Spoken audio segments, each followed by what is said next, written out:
और जब जमीन तैयार हो जाती है तो उसमें बीज डाला जाता है, क्या उसके बाद फसल होती है। और जरूरी नहीं है कि फसल होने के बाद आप तक पहुंच जाए।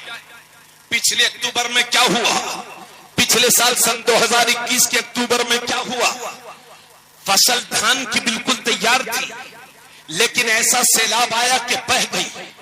आप लोग देखते रह गए।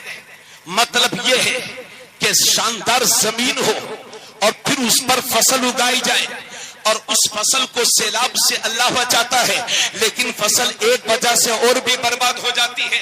अगर फसल को कीड़ों मकोड़ों से बचाया जाएगा तो फिर फसल महफूज रहेगी, दाने आप तक पहुंच जाएंगे, फल आप तक पहुंच जाएंगे, ग़िज़ाएं आप तक पहुंच जाएंगी। तो लखीमपुर वालों, मुझे कहने दो कि हिंदुस्तान में जब इस्लाम के लिए जमीन तैयारी करने की बारी आई तो मेरे बहराइच के गाजी सरकार ने अपनी जान का नजराना दे करके इस मुल्क में इस्लाम के लिए जमीन तैयार की है। और जब हिंदुस्तान में इस्लाम के लिए जमीन तैयार हो गई तो उस तैयार शुदा फसल, उस तैयार शुदा जमीन पर अल्लाह ने फसल उगाने के लिए अजमेर में ख्वाजा गरीब नवाज को भेज दिया है, ख्वाजा मोइनुद्दीन को भेज दिया है। और जब फसल पक करके तैयार हो गई और जब उसमें कीड़े मकोड़े लगने लगे तो अल्लाह ने उन कीड़ों मकोड़ों को मारने के लिए बरेली में इमाम अहमद रजा खान को पैदा कर दिया। नारे तकबीर, सारे लोग नारे तकबीर, नारे रिसालत, मशरक़े आला हजरत फैज़ाने इमाम हुसैन, खानदाने इमाम हुसैन, सैयद सरकार हुसैन अहमियत, खलीफा गुलजार अहमियत, हजरत अल्लामा मुफ्ती तबरेज़ आलम साहब किबला, खतीबे हिंदुस्तान। क्या कहने, वाह वाह वाह, सुभान अल्लाह सुभान अल्लाह। इसलिए सुन्नी न इस्लाम के लिए जमीन तैयार करने वाले सैयदुश शुहदा फिल हिंद।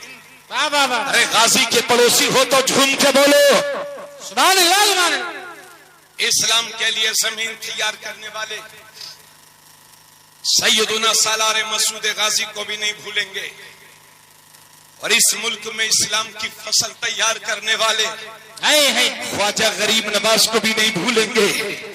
और जब उस फसल में कीड़े मकोड़े लगते हैं अल्लाह अल्लाह तो उन कीड़ों मकोड़ों को मारने के लिए अल्लाह ने बरेली में इमाम अहमद रजा को भेज दिया। सुभान अल्लाह सुभान अल्लाह। इन्हें अपने मौलवियों के नाम कम याद है अल्लाह अल्लाह, और हमारे आला हजरत का नाम खूब याद है। और इस दौर में सुन लो, सैयद साहब की मौजूदगी में कह रहा हूं, इस दौर में आला हजरत का नाम हक्कानियत और सुन्नियत की पहचान है। सुभान अल्लाह सुभान अल्लाह। इस दौर में सुन्नियत की पहचान है आला हजरत। वाह वाह वाह। बिहार के सुन्नी मुसलमान हजरत मौलाना कादिर बख्श साहब, जो एक बड़े खतीब थे, आलिम दीन थे, वो बिहार में किसी एक गांव में तकरीर करने गए। गुलाम कादिर सहसरामी उनका नाम था। खाने के लिए बैठ गए तो वहां के सुन्नी मुसलमानों ने पूछा, हुजूर हम लोग तो सीधे साधे हैं, पढ़े लिखे भी नहीं हैं, हुजूर ये बता दिया जाए कि हम लोग कैसे जानेंगे ये सुन्नी है कि वहाबी है। अल्लाह अल्लाह। तो मौलाना कादिर बख्श साहब बोले, मैं ऐसी पहचान तुम्हें बता दे रहा हूं कि इससे बड़ी पहचान मिलना मुश्किल है। अल्लाह अल्लाह। फरमाते हैं, अगर किसी को परखना हो कि सुन्नी है कि बिगड़ा हुआ नंबर है, अल्लाह अल्लाह, तो उसके सामने आला हजरत का नाम ले दो। अगर चेहरे पर खुशी के आसार जाहिर हो जाए तो समझ लो कि सुन्नी है, और जुगराफिया बदल जाए समझ जाओ गद्दारे रसूल है। क्या बात है, क्या बात है, वाह वाह वाह वाह, जिंदाबाद जिंदाबाद। में पहचान है आला हजरत। वाह वाह वाह वाह। बातें समझ में आ रही हो तो जोर से बोलो, और अगर मेरी बात पर यकीन न हो तो सुनो। इसी हिंदुस्तान में सन 76-77 का दौर है। ये मेरे कुछ बुजुर्ग यहां पर बैठे होंगे। इमरजेंसी के वक्त में इंदिरा की हुकूमत थी दिल्ली में, समझ गए? हिंदुस्तान में नसबंदी का ऐलान कर दिया गया। अल्लाह अल्लाह। नसबंदी करो, और जो नसबंदी कराएगा उसको इनाम से नवाजा जाएगा।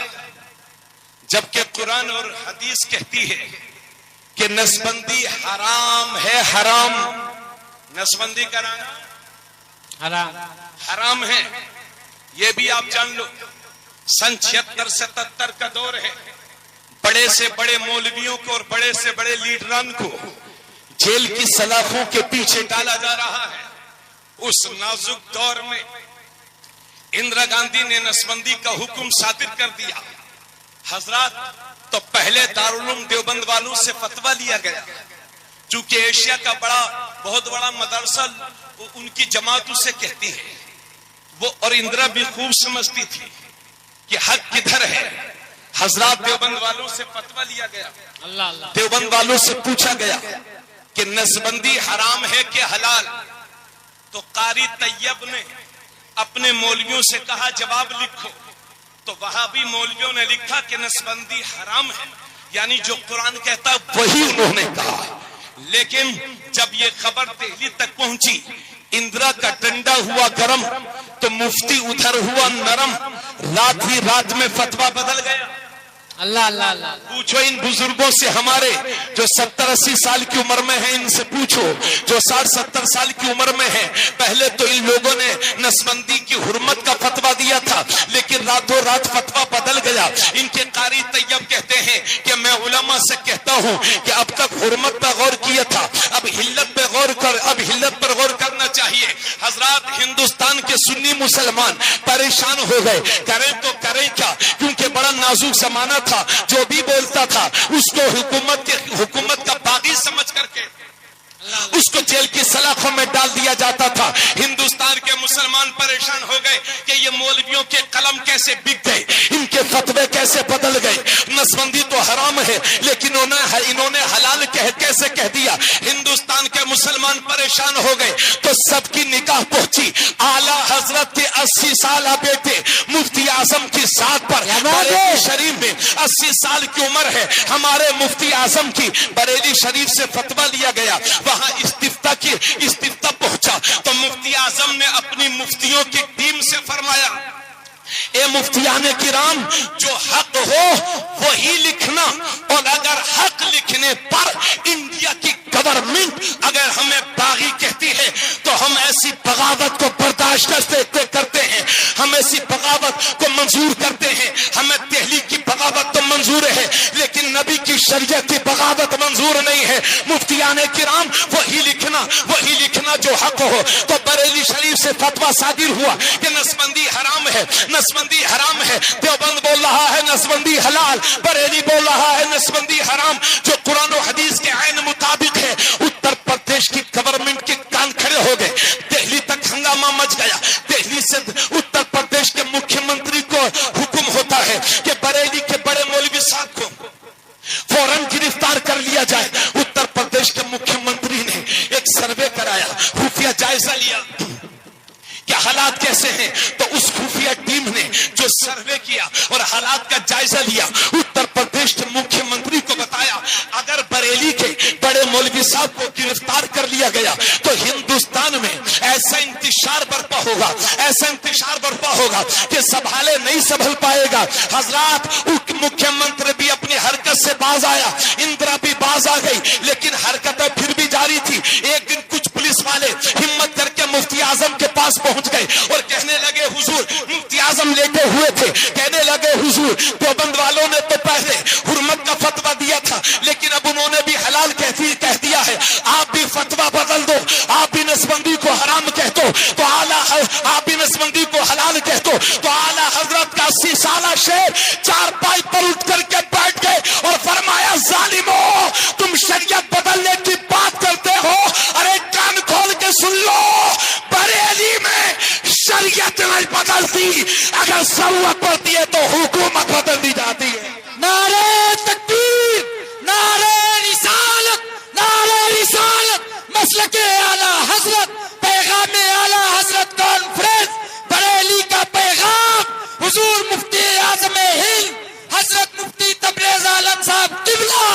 हुजूर हुसैन मिल्लत, हुजूर हुसैन मिल्लत, हुजूर हुसैन मिल्लत, नारे तकबीर, नारे रिसाल। अरे दुनिया के किसी डॉलर में, दुनिया के किसी हुक्मरान में इतनी ताकत नहीं है जो बरेली वालों के कलम को खरीद सके। क्या कहने हैं, जिंदाबाद जिंदाबाद। दुनिया के किसी हुक्मरान में इतनी ताकत नहीं है कि बरेली वाले के कलम को खरीद सके। मुफ्ती आजम ने उस जमाने में नसबंदी के हराम होने का फतवा दिया था, बात वहीं ठहर गई, वरना इन मौलवियों ने तो पूरा सिस्टम ही बदल डाला था। इसलिए लोग बरेली शरीफ को सुन्नियों का मरकज कहते हैं। बेशक, जरा जोर से बोलो सुभान अल्लाह, सुभान अल्लाह। यही वजह है 1832 ईसवी में आला हजरत के दादा अल्लामा रजा अली खान ने बरेली शरीफ में पहली बार दारुल इफ्ता कायम किया था। उस वक्त से लेकर के आज तक 2 साल मुकम्मल होने को हैं। बरेली शरीफ में ऐसे दारुल इफ्ता है कि हिंदुस्तान के चाहे जिस मदरसे से भी फतवा ले लो, मगर सुन्नी मुसलमानों को इत्मीनान उस वक्त मिलता है जब उस फतवे पर मोहर बरेली की लग जाती है। क्या बात है, वाह वाह वाह वाह, जिंदाबाद जिंदाबाद। लोग कहते हैं बरेली शरीफ से फतवा मंगाओ, वाह वाह। और हमारी उत्तर प्रदेश की हुकूमत नहीं बल्कि इंडिया की गवर्नमेंट भी 12 रबीउल अव्वल शरीफ को हुजूर के मिलाद की खुशी में छुट्टी करती है। क्या बात है, होती है कि नहीं? अब ये जितने मौलवी मिलाद को हराम कहते हैं उनसे कहूंगा वो 12 रबीउल अव्वल शरीफ की छुट्टी ना लें। अल्लाह अल्लाह अल्लाह। 12 रबीउल अव्वल शरीफ की छुट्टी कहा खुशी का बनता है जो नबी की मिलाद मनाए। सुभान अल्लाह, सुभान अल्लाह, वाह वाह, जिंदाबाद जिंदाबाद। मोअज़्ज़ज़ सामीन, तो बरेली शरीफ सुन्नियों का मरकज, आप लोग बोल नहीं रहे, बरेली शरीफ सुन्नियों का मरकज है। यही वजह है कि हिंदुस्तान में हजारों ट्रेनें चलती हैं, मगर किसी ट्रेन का नाम इनके मौलवी के नाम पर नहीं है। अल्लाह अल्लाह अल्लाह। एक ट्रेन बिहार से चलती है सीधे अजमेर शरीफ, किशनगंज बिहार से सीधे अजमेर शरीफ, नाम है उसका गरीब नवाज एक्सप्रेस। वाह वाह वाह वाह। और जहां इनका मरकज है वहां तो हुकूमत ने और कमाल कर दिया, उस वक्त की हुकूमत ने, और पूरे स्टेशन का नाम ही हजरत निजामुद्दीन औलिया रख दिया। सुभान अल्लाह, सुभान अल्लाह। और बरेली शरीफ से एक ट्रेन सुबह 6 बजे चलती है और शाम को अजमेर शरीफ पहुंचती है। नाम है उस ट्रेन का आला हजरत एक्सप्रेस। नारे तकबीर, नारे रिसालत, मशरक़े आला हजरत खानदाने इमाम हुसैन सैयद सरकार हुसैन मिल्लत फातिह बिलगिराम फैजाने बिलगिराम मशरक़े आला हजरत। क्या बात है, वाह वाह। नाम है उसका आला हजरत एक्सप्रेस। आई है, बरेली शरीफ से चली और सीधे अजमेर शरीफ। और मैं उस वक्त की गवर्नमेंट को दाद देना चाहूंगा कि इस ट्रेन को बिहार नहीं भेजा, बंगाल नहीं भेजा, हावड़ा नहीं भेजा, बल्कि सीधे बरेली शरीफ से अजमेर शरीफ, क्योंकि हमारी हुकूमत भी जानती है कि बरेली वाले का ताल्लुक अजमेर वाले से है। सुभान अल्लाह, सुभान अल्लाह, जिंदाबाद जिंदाबाद, वाह वाह वाह। अल्लाह का शुक्र है। और आपको बताऊं, आपके गांव में भी पठान बहुत होंगे, खान बहुत होंगे जी, मगर आला हजरत अफगानी पठान है। अल्लाह अल्लाह। तो पठान, किसी पठान को तो वहाबी होना ही नहीं चाहिए। अल्लाह अल्लाह अल्लाह। पठान कोई वहाबी पठान हो ही नहीं सकता और कोई पठान वहाबी नहीं हो सकता। समझ गए? तो मेरे दोस्त, अब जरा जहनों को बिल्कुल करीब फरमाएं। आला हजरत पैदा हुए 1272 हिजरी में, यानी 1856 में, और विसाल हुआ 1921 में। पूरी उम्र तकरीबन 63 साल। उन 63 साल में से 54 साल आला हजरत ने बैठ करके नबी की दीन की खिदमत की। सुभान अल्लाह। याद रखें, हर सदी में एक मुजद्दिद आता है। अल्लाह।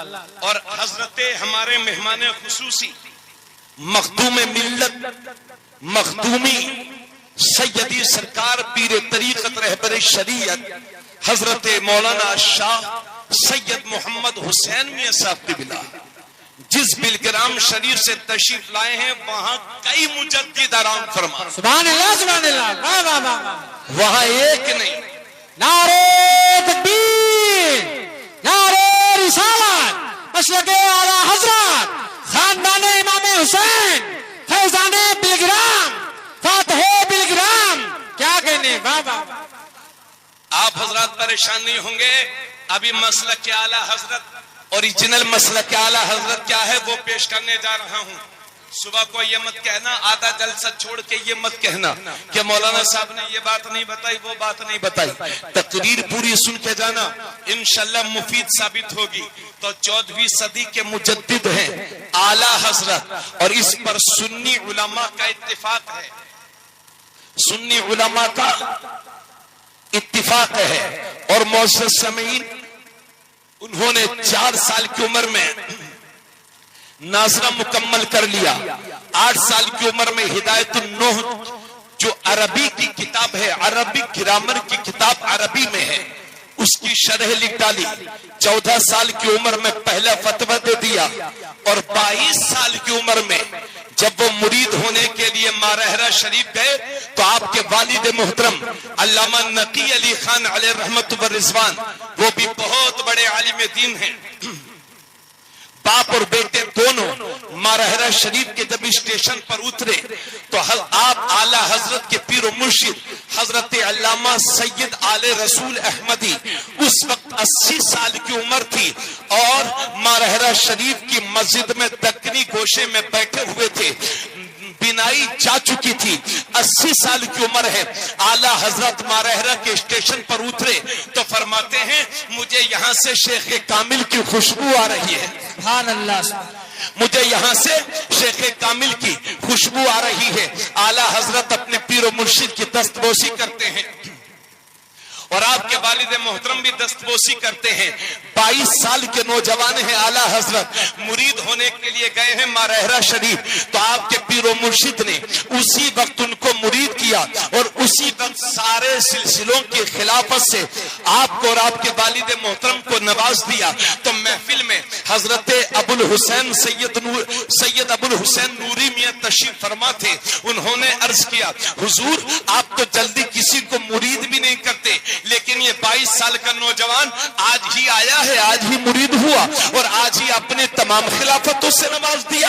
आप तो जल्दी किसी को मुरीद भी नहीं करते हैं, और अगर मुरीद कर लेते हैं तो जल्दी किसी को खिलाफत नहीं देते, और अगर किसी को खिलाफत देते भी हैं तो एक सिलसिले की या दो सिलसिलों की।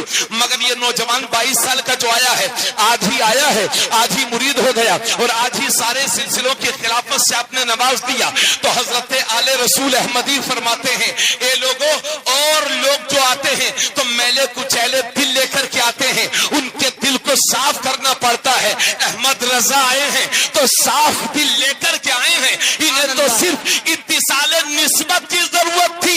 उसके बाद रोते हुए आले रसूल अहमदी फरमाते हैं, ए लोगों मुझे आज तक ये फिक्र लगी रहती थी कि मेरा रब मुझसे पूछेगा कि आले रसूल दुनिया से तू मेरे लिए क्या लाया है, तो मैं क्या अल्लाह की बारगाह में पेश करूंगा। हजरत आले रसूल रो रो करके कह रहे हैं, आज तक मुझे ये फिक्र लगी रहती थी, अल्लाह पूछेगा दुनिया से क्या लाया है, तो क्या जवाब दूंगा? अल्हम्दुलिल्लाह आज मेरी वो फिक्र दूर हो गई। अल्लाह पूछेगा आले रसूल क्या लाया है, अर्ज कर दूंगा मौला तेरी बारगाह में अहमद रजा लाया हूं, मुजद्दिद इस्लाम लाया। नारे तकबीर, नारे रिसालत, मसलके आला हजरत, फैजान आला हजरत फैजान बिलग्राम शरीफ हजरत अल्लामा हुसैन मियां साहब क़िबला, हजरत अल्लामा तबरेज़ साहब क़िबला, नारे तकबीर। सुभान अल्लाह। अब जरा ज़हनों को बिल्कुल करीब करें और आला हजरत की जिंदगी के गोशे देखें। 1000 से ज़ायद किताबें लिखी है। सुभान अल्लाह। 56 उलूम व फनून पर, 56 सब्जेक्ट पर जिसने कलम उठाया।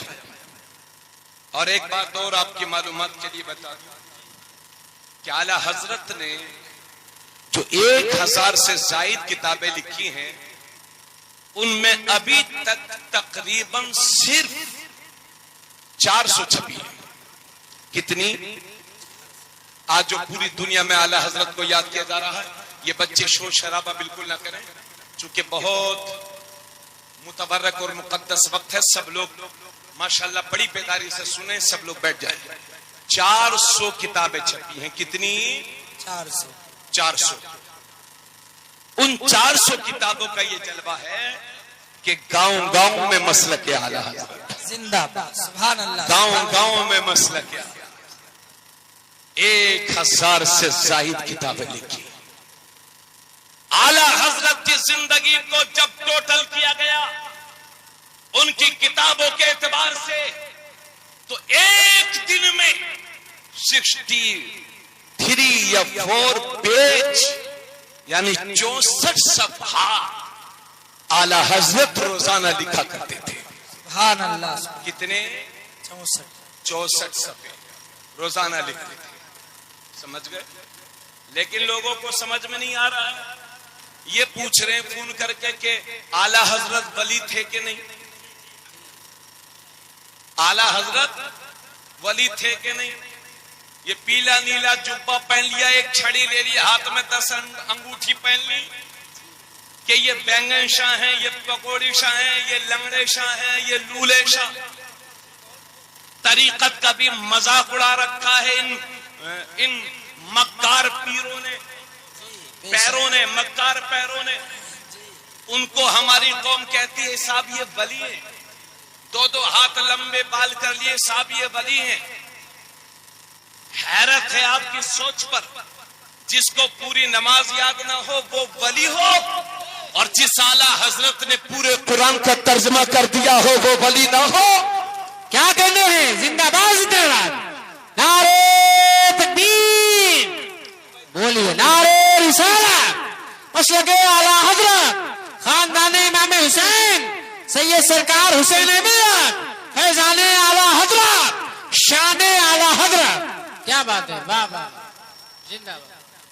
बस इंशाल्लाह जल्दी मैं तकरीर खत्म करने वाला हूँ, मगर थोड़ी देर और सुनेंगे। हजरत तशरीफ फरमाए, चूंकि वक्त बहुत हो गया। अब बैठक उठक बैठक बिल्कुल मत मचाओ, तवज्जो है ना सब लोगों की। तो जिसको पूरी नमाज याद ना हो वो वली, और जो पूरा कुरान शरीफ का तर्जमा उर्दू में कर दे वो वली नहीं है। इमाम शाफी फरमाते हैं मत्तखज़ल्लाहु वलिय्यन जाहिलन कत्तु, अल्लाह ने कभी किसी जाहिल को वली बनाया ही नहीं है। वाह वाह वाह वाह वाह। जाहिल वली नहीं होता है, और जो वली होता है वो जाहिल नहीं होता। क्या कहने हैं? वाह वाह। जाहिल वली नहीं होता है, और जो वली होता है वो जाहिल नहीं होता। अरे बरेली की गलियों में हमने विलायत देखी है आला हजरत के घर में। आला हजरत भी वली हैं, मुफ्ती आजम भी वली हैं, और ताजुश शरिया, सुभान अल्लाह, बस्ती बस्ती करिया करिया, ताजुश शरिया। और सुनो मुसलमानों, ये बरेली का किरदार देखो और बरेली की हक्कानियत देखो। और बिल्कुल सच्ची बात बता रहा हूं, पूछ लो बरेली वालों से जाकर के। 1998 का वक्त है। 1998 में उस वक्त जो प्रधानमंत्री थे, उस वक्त का प्रधानमंत्री 1998 में दिल्ली से चल करके बरेली शरीफ आता है। असल में जब बाबरी मस्जिद शहीद हुई थी तो मुसलमान नाराज थे, हुकूमत वक्त से शदीद नाराज थे। तो उस नाराजगी को जब बाबरी मस्जिद शहीद हुई थी तो ये मुसलमानों को ऐसा जख्म दिया गया था, ऐसा जख्म दिया गया था जो हमारी नस्लों पर भी नहीं भर पाएगा। ये जख्म हमारी नस्लों तक मुंतकिल होगा। मुसलमान शदीद नाराज हो गए और आज तक नाराज हैं, आज तक नाराज हैं, आज तक नाराज हैं। हजरत गिरामी, उस वक्त का प्रधानमंत्री मुसलमानों की तवज्जो चाहूंगा, मुसलमानों की नाराजगी को खत्म करने के लिए बरेली शरीफ आता है और पूरे दिन बरेली के सर्किट हाउस में रहता है। और उस वक्त का प्रधानमंत्री कहता है कि मौलाना अख्तर रजा यानी मुफ्ती अख्तर रजा यानी हमारे पीरो मुर्शिद से हमारी मुलाकात करवा दो, ताजुश शरिया अल्लामा अख्तर रजा से हमारी मुलाकात करवा दो।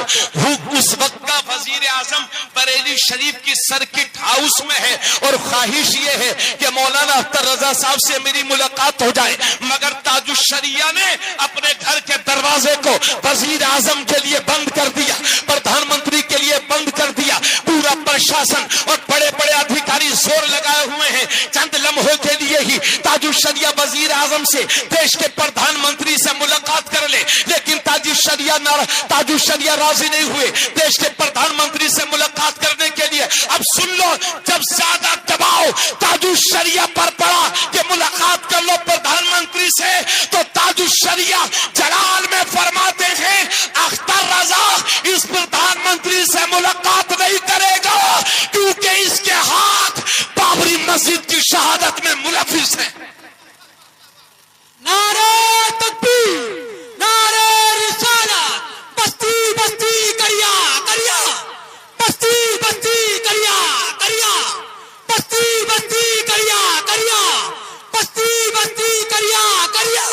हुजूर ताजुश शरिया, हुजूर ताजुश शरिया, हिम्मते ताजुश शरिया, हिम्मते ताजुश शरिया, हिम्मते ताजुश शरिया। बरेली शरीफ का शेर हुजूर हुसैन मिल्लत, हुजूर हुसैन मिल्लत, हुजूर हुसैन मिल्लत, सरकार हुजूर गुलजारे मिल्लत, लखनऊ शरीफ के काजी, लखनऊ शरीफ के काजी हुजूर असद मियां। बरेली शरीफ का पैगाम मसलके आला हजरत, मसलके आला हजरत, मसलके आला हजरत, पैगाम आला हजरत कॉन्फ्रेंस। ये सुंदरबल के शेर और इस पूरे इलाके के शेर। सुभान अल्लाह। शाबान साहब, जब मुझे कहीं बुलाया करो तो इनकी भी दावत मेरी तरफ से मैं इनको दावत देता हूँ, मगर इनसे गुजारिश के दौरान नारा थोड़ा सा इसको आधा कर दो, है ना। ये इनकी मोहब्बत है, ये ईमानी जज्बा है मेरे दोस्त। आप तो इतनी बड़ी बात सुन के सुभान अल्लाह भी नहीं बोले। क्या फरमाया था ताजुश शरिया ने कि मैं प्रधानमंत्री से नहीं मिलूंगा क्योंकि इनके हाथ बाबरी मस्जिद की शहादत में मुलव्विस है। समझ गए। और आजकल के मौलवियों का यह हाल है, अगर झूठा खत दिल्ली से आ जाए कि दिल्ली तो छोड़िए कि मुख्यमंत्री ने बुलाया है, तो मार इतना प्रचार करेंगे, अब फूले नहीं समाएंगे, पहुंच जाएंगे, है ना, और फोटो खिंचवाएंगे। उसके बाद यह हिंदुस्तान के काजी माज़ल्ला। अरे काजी वो होता है जिसके दिल में शरीयत की मोहब्बत होती है, जिसके दिल में हुकूमत की मोहब्बत हो। वो बड़ा आदमी तो हो सकता है मगर इस्लामी काजी नहीं हो सकता। अल्लाह का शुक्र है बरेली शरीफ ने वो कारहाय नुमाया अंजाम दिए हैं। ए यार, ए बच्चे देख रहे हो, है ना कुछ होश हवास, बैठ जाओ। ये बड़े हो गए, इनकी अकल अभी नाबालिग है। बैठो यार। सल्लल्लाहु अलैहि वसल्लम। अब मेरी बात सुनिए, मैं तकरीर खत्म कर रहा हूं। तो कितनी किताबें लिखी? 1000 से ज्यादा। यही है मुसलमानों के बच्चे, मालूम है जी। सबसे पहले क्या है, अगर जेब में 2 रुपया आए और बच्चा 10 साल का हुआ तो ले दिया 20,000 का मोबाइल, ले बेटे बिगड़। और जरा थोड़े से पैसे आए तो 50 रुपए और दे दिए, ले बेटे बाल को कलर करवा लेना। और थोड़ा बड़ा हुआ तो एक फटी हुई पैंट ले दी, ले बेटे कलर बाल करा के मोबाइल बड़ा सा लेके फटी पैंट पहन के जुआ खेलता रहे, बैठ के ताश के पत्ते खेलता रहे, बियर भी पी लेना, शराब भी पी।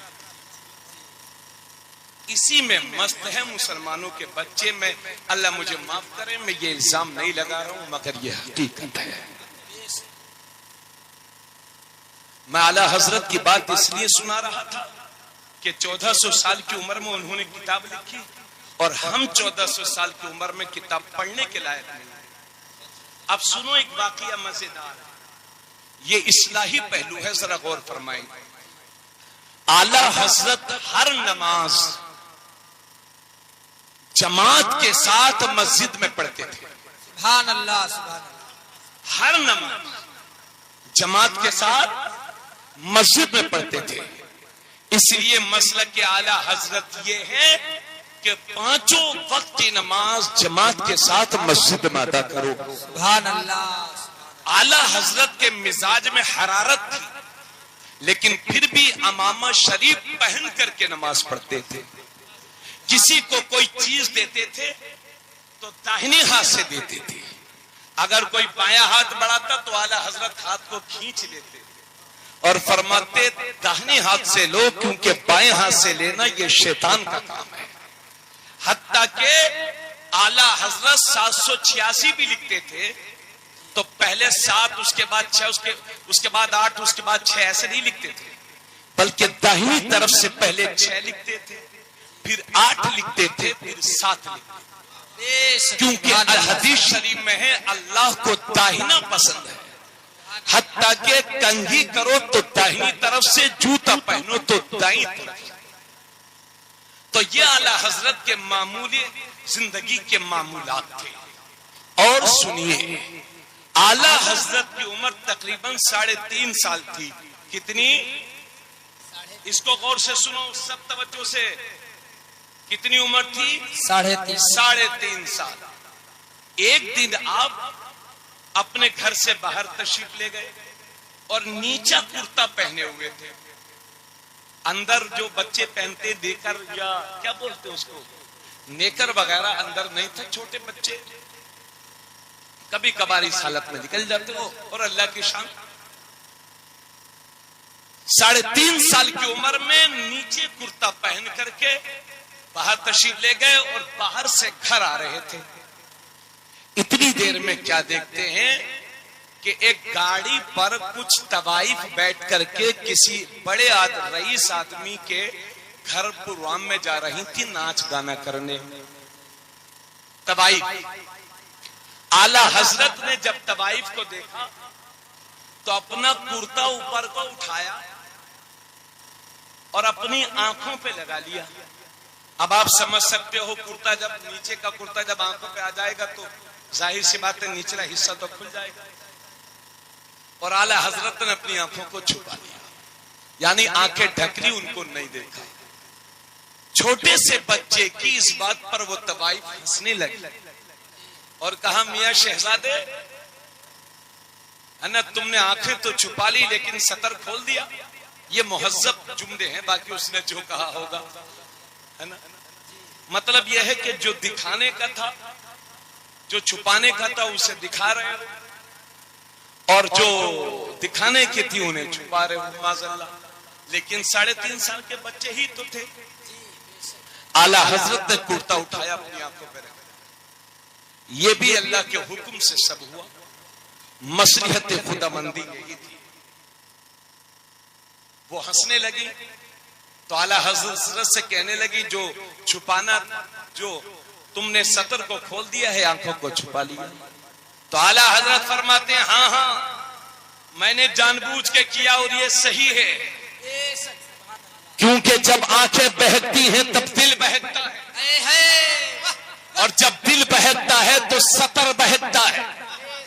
अब जरा गौर करो मुसलमानों, इस बात से शुरू कर रहा हूं, बता देना मुझे, आज से 7-8 महीने पहले जब हमारे मुल्क के सूबा कर्नाटक में हिजाब का मसला उठा था, इंडिया मीडिया ने बाबेला मचा दिया।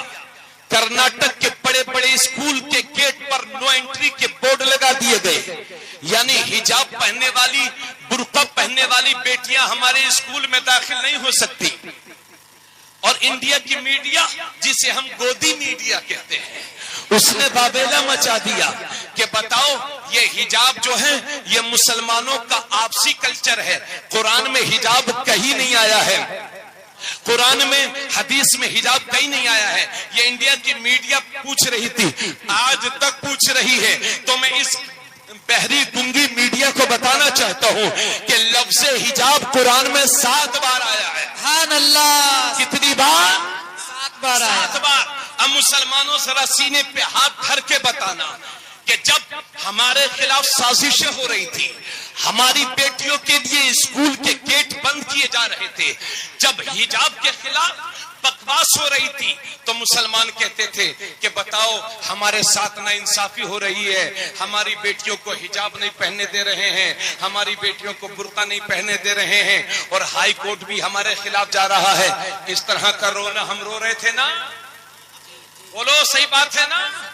लेकिन मैं पूछना चाहता हूं सुन्नी मुसलमानों, उस वक्त तुम्हारी गैरत कहां चली जाती है जब खुद अपनी बहन बेटियों को, अपनी बीवियों को मेकअप करा करके अपने साथ मोटरसाइकिल पर बेपर्दगी के साथ घुमाते हो? उस वक्त आपकी हमारी शर्म कहां चली जाती है? अभी 10 मुहर्रम गुजरा, इमाम हुसैन शहीद हुए हमारे लिए, और इन औरतों ने लाली पाउडर लगा करके जो इस्लाम की धज्जियां उड़ाई हैं, वो बाईस शर्म है। क्यों भाई, बोलो बच्चों? और मोटरसाइकिल पर कौन लेके गया? आप ही ना लेके गए थे, तब तकलीफ नहीं होती। अब आइए जरा, जब हिजाब की बात आ गई है और बात आला हजरत की है, तो फिर मैं अर्ज कर दूं, और आप मेरी बहनें भी जरूर सुनेंगी, जो ये कहती है ये मौलवी ओल्ड मॉडल है, ये मौलवी पुराने दिमाग के हैं, इन्हें क्या मालूम कि लखीमपुर की मार्केट में नया फैशन क्या चल रहा है। तो सुन मेरी बहन, सुन, अल्लाह का फरमान सुन, सूरे नूर की आयत नंबर 30 और 31 सुनो मेरे भाइयों। अल्लाह रब्बुल इज्जत आयत नंबर 30 में फरमाता है, वकुल्लिल मुमिनात यगदुदन मिन अबसारिहिन्ना व यहफज़न फुरूजहुन्ना वला युब्दीन ज़ीनतहुन्ना इल्ला मा ज़हरा मिन्हा वलयद्रिबन बिखुमुरिहिन्ना अला जुयूबिहिन। सूरे नूर 12 नंबर 18 अल्लाह पाक फरमाता है, वकुल्लिल मुमिनात, ए नबी इन मुसलमान औरतों से कह दो, यगदुदन मिन अबसारिहिन्ना, कि अपनी निगाहों को छुपा लिया करें, अपनी निगाहों को नीचा रखें, वयहफज़न फुरूजहुन्ना, और अपनी शर्मगाहों की हिफाजत करें, वला युब्दीन ज़ीनतहुन्ना, और अपने मेकअप को गैर मर्दों पर जाहिर न करें, वला युब्दीन ज़ीनतहुन्ना इल्ला मा ज़हरा मिन्हा, मगर जितना खुद जाहिर हो, वलयद्रिबन बिखुमुरिहिन्ना अला जुयूबिहिन। और अल्लाह फरमाता है, ए नबी इन औरतों से कह दो कि जब ये घर से बाहर निकला करें तो अपने चेहरे पर चादर डाल लिया करें, बुर्का डाल लिया करें। और याद रखो, इस्लाम में, कुरान में हिजाब आया है, बुर्के का लफ्ज़ पूरे कुरान में कहीं नहीं आया है। हिजाब यानी हिजाब, पर्दा, पर्दे का लफ्ज़ आया है, बुर्के का लफ्ज़ नहीं आया है। तो ऐसा बुर्का जिससे पर्दा ना होता हो, इस्लाम में वो भी हराम है। आजकल की औरतें ऐसा बुर्का पहनती हैं कि ना देखने वाला भी इन औरतों के बुर्के की चमक दमक को देखने लगे। ऐसा बुर्का पहनती हैं जिससे, ऐसा बुर्का पहनती हैं कि जिससे पूरा पर्दा भी नहीं होता। और सुनिए मेरे भाई, सुनिए, सिर्फ चादर ढक लेना ही काम कर, सिर्फ चादर ढक लेना ही मुकम्मल बात नहीं है, बल्कि अल्लाह ने फरमाया ऐसा ना हो कि बुर्का तो ओढ़ लिया है, चादर भी ढक ली है, मगर अजनबी मर्दों से नजरों से नजरें मिला रही हैं। इसलिए अल्लाह फरमाता है, ए नबी इन औरतों से कह दो कि अपनी निगाहों को नीची रखा करें, अपनी निगाहों को नीची रखा करें। ये मेरे अल्लाह ने फरमाया है। और हजरात, मर्द ये न समझे कि हम जो चाहें करें, जहां चाहे देखें। सुन लो, अल्लाह ने आयत नंबर 31 में औरतों से फरमाया कि अपनी निगाहों को नीची रखें, और आयत नंबर 30 में अल्लाह ने इन मर्दों से फरमाया, वकुल्लिल मुमिनीन यगुद्दू मिन अबसारिहिम व यहफज़ू फुरूजहुम। अल्लाह फरमाता है, ए नबी इन मुसलमान मर्दों से कह दो, इन मुसलमान मर्दों से कह दो, मिलके मेरे साथ तवज्जो से सुनो, ए नबी इन मुसलमान मर्दों से कह दो कि अपनी निगाहों को नीचे रखा करें और अपनी शर्मगाहों की हिफाजत करें। अल्लाह फरमाता है इन मुसलमान मर्दों से कह दो अपनी निगाहें नीचे रखा करें, मगर इस मुसलमान को होश ही नहीं है। अगर जेब में 2-4 रुपया आ गया तो लोग मालूम है क्या कहते हैं कि साहब दिल का पर्दा होता है, आंखों का पर्दा थोड़ी होता। दिल साफ होना चाहिए, आंखों का पर्दा नहीं होता। लेकिन ये लोगों, ये लखीमपुर का सेठ कहता है कि दिल का पर्दा नहीं होता, आंखों का पर्दा नहीं होता, दिल का पर्दा होता है। दिल साफ होना चाहिए। लेकिन ये अल्लाह का कुरान कहता है, ए नबी इन मर्दों से कह दो अपनी निगाहों को नीची रखा करें। दिल का पर्दा बाद में होता है, आंखों का पर्दा पहले होता है, क्योंकि पहले नजर भटकती है तो खटक पैदा होती है, और जब खटक पैदा होती है तो सोच जन्म लेती है, और जब सोच जन्म लेती है तो शहवत का गलबा होता है, और जब शहवत का गलबा होता है तो इंसान का ये कदम सीना की तरफ बढ़ता है। याद रखो मेरे भाइयों, जिना से नस्ब खराब होते हैं, जिना से नस्लें खराब होती हैं, जिना हराम है। अल्लाह के नबी फरमाते हैं, ही न यज़नी ज़ानी ला यज़नी व हुवा मोमिन, ज़ानी जिस वक्त जिना करता है वो मोमिन नहीं रह जाता, ईमान उसके सर के ऊपर चला जाता है। ज़ानी जिस वक्त जिना करता है वो मोमिन की सिफात से महरूम होता है। ज़ानी के बारे में मौला अली फरमाते हैं, ज़ानी के रिस्क में कमी आ जाती है। और इस बात को कान खोल के सुन लो, हमारे उलमा ने इस बात को लिखा है कि अगर किसी ने किसी की बहन बेटी के साथ अगर जिना किया है तो ये कर्ज है, कर्ज। अगर किसी ने किसी की बहन बेटी के साथ जिना किया है तो उसकी बहन बेटी या बीवी से इस कर्ज को चुकाया जाएगा। होशियार समझते हो अपने आप को कि हम चाहे जो करें और हमारी बहन बेटियों पर कोई नजर न डाले। अगर अपनी बहन बेटियों की इज्जतें महफूज चाहते हो, अगर अपनी बहन बेटियों की इज्जतें महफूज चाहते हो तो किसी की बहन बेटी के साथ जिना मत करना।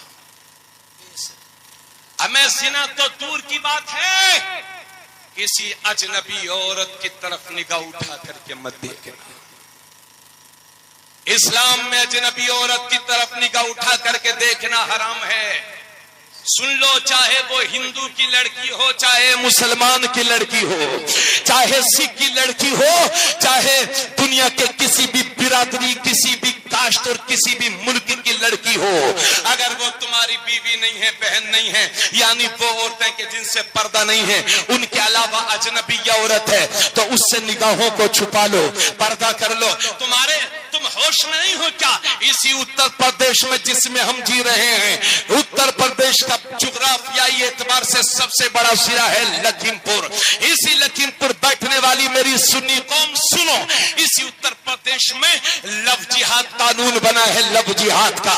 और ये किसी और के लिए नहीं, ये मुसलमानों के लड़कों के लिए बनाया गया है। उसका ये मतलब है, अगर कोई मुसलमान लड़का किसी गैर मुस्लिम की लड़की से शादी कर ले या उसको लेकर के चला जाए तो उसको 5 साल तक जेल में रहना पड़ेगा। और अगर इसके उल्टा हो जाए, यानी कोई गैर मुस्लिम मुसलमान की लड़की को ले जाता है तो फिर उत्तर प्रदेश में उसके लिए कोई लव जिहाद कानून नहीं बनाया गया है। उत्तर प्रदेश में यही कानून है, मध्य प्रदेश में यह कानून बन चुका है, हिंदुस्तान के कई सूबों में इस कानून को बनाने की तैयारी चल रही है। यानी अगर कोई मुसलमान लड़का किसी दूसरे धर्म की लड़की से शादी करके अपने घर को ब्याह करके लेकर के आता है तो ऐसे मर्द को 5 साल तक जेल की सलाखों के पीछे डाला जाएगा। लव जिहाद के तहत हमारे बच्चों की जिंदगी बर्बाद होने के कगार पर है। कितने बच्चे इस कानून के तहत जेल की सलाखों के पीछे हैं। अरे क्यों अपनी किस्मत पर हाथ मार रहे हो? तुमने अल्लाह के हुक्म से मुंह फेरा है। मेरे रब ने तो पहले ही फरमा दिया था ना कि अजनबी औरत की तरफ निगाह मत उठाना। अगर सही वक्त पर तुमने अल्लाह के कानून को मान लिया होता लफ्ज जिहाद कानून नहीं। अगर जैसे हजारों कानून भी बन जाते तो इसी जमीन के अंदर दफन हो जाते। सुभान अल्लाह, सुभान अल्लाह। नारे तकबीर, नारे रिसालत, मसलके आला हजरत फैजान बिलग्राम शरीफ हजरत अल्लाह मुफ्ती तबरेज़ आलम साहब किबला, हजरत सैयद साहिब साहब किबला, नारे तकबीर, नारे रिसालत। अखबार तो पढ़ते होंगे ना? अरे थोड़ा सा बोलिए ताकि पता चले हमें। अखबार पढ़ते हैं ना? लफ्ज जिहाद का मतलब समझ रहे हैं ना? आप क्या समझोगे? जिस पर बीत रही है वो समझे। अल्लाह बचाए। लेकिन अगर अल्लाह के हुक्म पर अगर हम सही टाइम पर अमल कर लें तो इंशाअल्लाह ये लफ्ज जिहाद जैसे जितने कानून बनेंगे इसी जमीन के अंदर दफन होंगे। अरे पहले अपनी जिम्मेदारियों को समझो। मुसलमान का बच्चा वो नहीं है जो इधर उधर औरतों पे नजर डाले। मुसलमान का बच्चा वो है जो अजनबी औरत की तरफ देखे तो सर को झुका। अल्लाह ने फरमाया, ए नबी आप मुसलमान मर्दों से कह दो कि निगाहें नीची रखें। इसका यह मतलब नहीं है कि लखीमपुर जाएं तो नीचे देख करके जाएं। अगर ऐसा काम करोगे तो हो सकता है कहीं कोई दिक्कत हो जाए, एक्सीडेंट हो जाए। मतलब यह है कि वहां ना देखो जहां देखना जायज ना हो। और हजरत अली का तो नाम सुना है ना? एक बार मेरे नबी के साथ में है हजरत अली। एक औरत वहां से गुजर कर जा रही है, निहायत खूबसूरत। हजरत अली की एक निगाह पड़ी, चेहरे को फेर लिया। दोबारा फिर देखने लगे हजरत अली, तो नबी ने कांधे को मोड़ा और फरमाया, अली जो पहली बार देखा था वो माफ है, और जब दोबारा देख रहे हो ये गुनाह है, गुनाह। यानी किसी औरत पर अगर पहली बार नजर पड़ जाए तो वो नजर माफ है, लेकिन उसको तकते रहना ये गुनाह है। तो मेरे भाइयों पहले दिल भटकता है। अच्छा एक मजे की बात और बताऊं, तैयार हैं आप लोग? अब बिल्कुल मत जाइए, सिर्फ घड़ी के 10 से 15 मिनट और तकरीर करनी चाहिए। लोग कहते हैं कि साहब दिल अच्छा होना चाहिए, आंखों का पर्दा नहीं होता, यही तो बोलते ना। लेकिन मेरा चैलेंज है आप सबको, मैंने खुद भी देखा है, मुंह में दांत नहीं, पेट में आंत नहीं, उम्र है 80 साल, मगर कोई औरत गुजर जाए तो ऐसे देखते हैं, नजर नहीं आता तो चश्मा लगा के देखते हैं, और उस वक्त तक देखते रहते हैं जब तक वो नजरों से ओझल न हो जाए। और उसके बाद कहते हैं साहब, उसके बाद कहते हैं दिल अच्छा होना चाहिए, नजर का पर्दा नहीं होता। कितने बिगड़े हुए बुढ़े, आपको इस लखीमपुर बुजुर्ग लोग मुझे माफ करेंगे, मैं आपको नहीं कह रहा हूं, मगर जो बिगड़ाल बुढ़े हैं उनको उम्र हो गई 80 के पार, मगर हौसला बिल्कुल 20 साल के जवान की तरह, छुआरा चबा ना पाए, मगर हरकतें शैतान जैसी। बोलो, अगर मैं झूठ बोल रहा हूं तो इसलिए चाहे जवान हो चाहे बूढ़ा अपनी निगाहें नीची रखे, मगर यह मत समझना कि इस्लाम बहुत सख्त है। इस्लाम ने इसी वजह से इजाजत दी है, अगर कोई अपने लड़के के लिए लड़की देखना चाहता है, रिश्ता करना चाहता है, तो शरीयत ने इजाजत दी है कि लड़की लड़का आपस में एक दूसरे को देखना चाहते हैं तो किसी तीसरे की मौजूदगी में एक बार देख लें। इसकी इस्लाम ने इजाजत दी है। एक बार देखने की इजाजत दी है, ये 6-6 घंटे फोन पे बात करने की इजाजत नहीं दी है। जब तक निकाह न हो जाए किसी अजनबी औरत से फोन पे बात करना भी हराम है, हराम। अरे ये सब चीजें सिर्फ इस्लाम में मिलेंगी मियां, ये और कहीं नहीं है। ये सिर्फ इस्लाम है जो अपने मानने वालों को पाकी सिखा रहा है, पाकीज़गी सिखा रहा है। तो मेरे दोस्त, इसलिए इजाजत दी है कि लड़का लड़की आपस में एक दूसरे को देखना चाहते हैं तो किसी तीसरे जिम्मेदार की मौजूदगी में देख सकते हैं, लेकिन अजनबिया औरत की तरफ निगाह उठा के देखना ये जायज नहीं है। अब आप सोचते होंगे, जरा जहन बिल्कुल करीब करें और इस बात को सुन लें, दिल की तख्ती पे लिख लें। पूरी तकरीर का निचोड़ है, बहुत कीमती बात है। लोग कहते हैं दिल साफ होना चाहिए, लोग कहते हैं दिल अच्छा होना चाहिए। हमारी बहन का तो दिल अच्छा है, आंखों का पर्दा नहीं होता। तो मैं पूछना चाहता हूं कि हमारी इन बहन बेटियों के दिल क्या नबी की बीवियों से भी ज्यादा पाक और साफ है क्या? तिरमिज़ी शरीफ की हदीस है, अल्लाह के नबी के साथ में नबी की दो बीवियां हैं, एक का नाम है हजरत उम्मे सलमा और दूसरी है हजरत मैमूना। मेरे नबी के साथ में दोनों तशरीफ फरमा है, मेरे नबी की खिदमत में हाजिर हैं। इतने में सामने से एक सहाबी चले आ रहे हैं जिनका नाम है हजरत अब्दुल्ला इब्ने मक्तूम। उनकी जाहिरी बसारत जा चुकी थी, यानी वो नाबीना थे, वो देख नहीं पाते थे। नबी अपनी दोनों बीवियों के साथ हैं और सामने से हजरत उम्मे सलमा, हजरत मामूना, हजरत उम्मे सलमा दोनों नबी के साथ में हैं और सामने से हजरत अब्दुल्ला इब्ने मक्तूम जो नाबीना है वो तशरीफ ला रहे हैं। मेरे नबी ने जब हजरत अब्दुल्ला इब्ने मक्तूम को देखा कि मेरी तरफ आ रहे हैं, नबी के घर की तरफ आ रहे हैं, तो नबी ने अपनी दोनों बीवियों से फरमाया, पर्दा कर लो, आड़ में हो जाओ, हिजाब कर लो, पर्दा कर लो। तो हजरत उम्मे सलमा अर्ज करती हैं, या रसूल अल्लाह, हम किससे पर्दा कर लें? ये अब्दुल्ला इब्ने मक्तूम ही तो हैं, ये नाबीना है, ये हमें देख थोड़ी रहे हैं। तो नबी फरमाते हैं, उम्मे सलमा, अगर अब्दुल्ला इब्ने मक्तूम तुम्हें नहीं देख रहे तो तुम तो इनको देख रही हो। अरे जब कायनात का नबी अपनी बीवियों को एक नाबीना से पर्दा करने का हुक्म दे रहा है, तो क्या ये मेरी बहन बेटियां, आपकी बहन बेटियां 1400 साल के बाद पर्दे आंखों वाले से पर्दा नहीं करेंगी?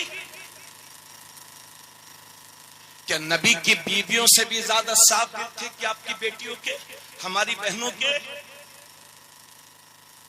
इसलिए औरतें बगैर बुर्का, बगैर हिजाब के अपने घरों से निकलना छोड़ दें। मेरी